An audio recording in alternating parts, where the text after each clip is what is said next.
Welcome back to Vision on TV here at Adhocracy, and I'm with Dan Thompson. And Dan, artists today looking for spaces to rent, spaces to show their work, but there's not a lot of space available to artists. What's the answer?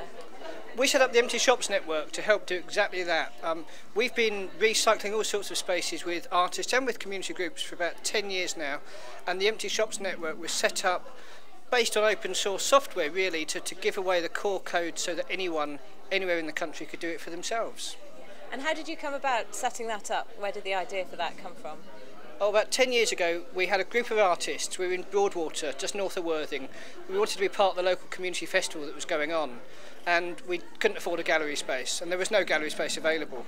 One of the artists we were working with, Debbie Zutawella, very casually said, "We'll just use a shop." And we all kind of went, "What do you mean we'll use a shop?"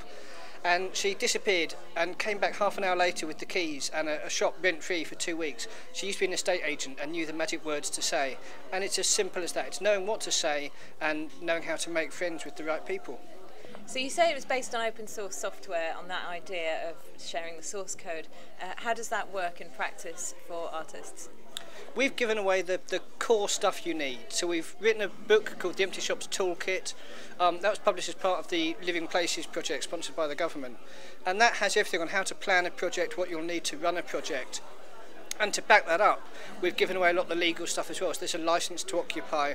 All the stuff you need is all downloadable from our website, emptyshopsnetwork.com. Now you make it sound really easy, but I know from experience that it isn't. A group of friends and I, a collective in Oxford, tried to get hold of an empty shop to use as an exhibition space last summer, and it was a complete nightmare.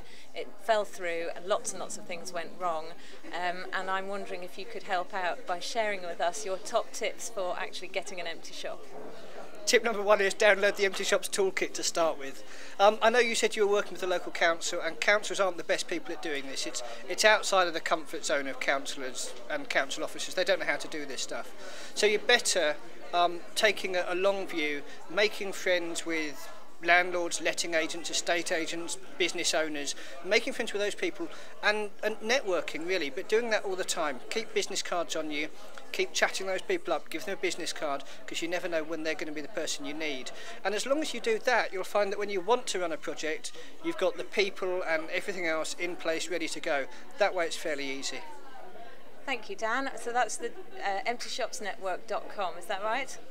emptyshopsnetwork.com, and you can also find a lot of the places that we've used listed on spareplace.com as well.